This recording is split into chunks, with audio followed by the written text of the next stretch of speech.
Based on my own experience, which has been very good so far, everybody has been extremely friendly.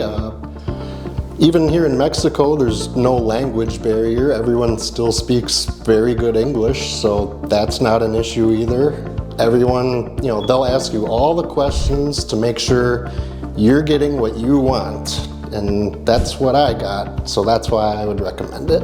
Well, I know in the United States, they want to charge about 4 times as much, and honestly, I haven't heard of too many reputable hair transplant surgeons in the United States. If anything, I've seen more cases where it was not ideal.